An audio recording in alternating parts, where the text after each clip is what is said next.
আমার প্রিয়জনেরা, প্রভু যিশুর নামে সকলকে জানাই অভিনন্দন। কেমন আছেন? ভালো আছেন তো? আজকের এই দিনটা আপনার জন্য কেমন যাচ্ছে? একটা জিনিস মনে রাখবেন, যিশু সবসময় আপনার সাথে চলেন আর আপনিও উনার সাথেই চলতে হবে। অনেক সময় এটা আমরা ভুলে যাই, জগতের পরিস্থিতি ভুলিয়ে দেয়। এই জন্যই আমাদের জীবনে ভয়, বিপদ, বাধা সবকিছু আসে।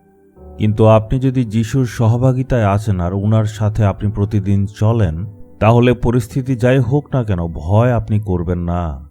এটা কিন্তু সত্যি, এই পৃথিবীতে থাকলে ভয়, দুশ্চিন্তা, ব্যথা তো হবেই। কিন্তু এই ব্যাপারে আপনি প্রভুকে বলতেই উনি হস্তক্ষেপ করবেন।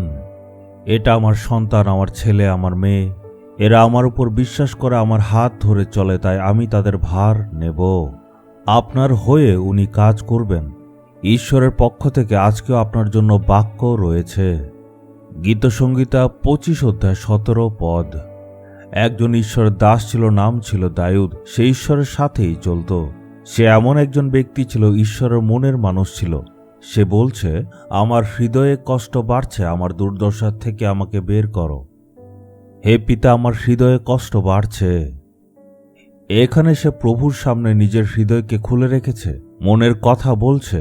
সমস্যা, দুশ্চিন্তা আমাদের প্রভাবিত করে। আস্তে আস্তে চিন্তা বেড়ে যায় আর আমাদের জীবনকে প্রভাবিত করে। এর কারণে আমরা সংকটে পড়ি। আমরা ক্লান্ত হব, নিরাশ হব, ভয় পাব, এটা ভেবে ভবিষ্যতে কি হবে।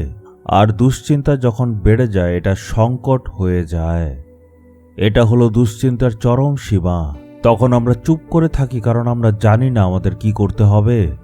আমরা যখন বিপদে পড়ি, আমরা ভাবি আমার বাঁচার কি দরকার, আমার বেঁচে কি লাভ, এমনভাবে ভাবি। রোগ সমস্যা বেড়ে গেছে, আবার সংকট আর সংঘর্ষ বেড়ে গেছে। তখন আমরা ভাবি আমি কেন বাঁচব। এমন পরিস্থিতিতে শয়তান চলে আসে। আমরা সংকটে পড়তেই শয়তান চলে আসে আর আপনার মনে আত্মহত্যা করার আর নিজেকে মারার বিচার নিয়ে আসে। শয়তান সবসময় আমাদের দিকে তাকিয়ে থাকে আর এমন বিচার আনে। অন্যদিকে ঈশ্বরও কিন্তু তাকিয়ে আছেন, কিন্তু উনি আমাদের অপেক্ষা করছেন। দাউদ বলছে, আমার কষ্ট বেড়ে গেছে, তাই আমি আপনার কাছে এসেছি। তারপর ঈশ্বর তার দুঃখ থেকে তাকে উদ্ধার করলেন আর বৃদ্ধ অবস্থা পর্যন্ত তাকে উনি রক্ষা করলেন। আপনারও আশীর্বাদের দিন আসছে। শয়তান আপনাকে ভয় দেখায়, উল্টাপাল্টা কথা বলে। ঈশ্বর বলছেন, আমি সঙ্গে আছি, আমি সব পাল্টে দেব। আমি সংকটের সময় দাউদকে সাহায্য করেছি, তোমাকেও সাহায্য করব। ঈশ্বর আপনার কাছে আছেন, উনাকে বলুন আপনার সমস্যার ব্যাপারে। আমি জানি না কি করব, প্রভু আমায় সাহায্য করুন। এমন প্রার্থনা করলে এখনই পরিবর্তন দেখবেন। হে আমার ছেলে, আমার মেয়ে, নিজের হাত বুকে রাখুন, চোখ বন্ধ করে বলুন, যিশু, আমার দুঃখ আপনার কাছে আনছি। পরিস্থিতি আপনি পাল্টে দিন। প্রার্থনা করুন, হে পিতা, এই সন্তান আজ প্রার্থনা করছে। সে বিপদে আছে, দুশ্চিন্তায় সে প্রতিদিন কাঁদে। আপনি দাউদের সমস্যাকে পাল্টে তাকে আশীর্বাদ দিলেন।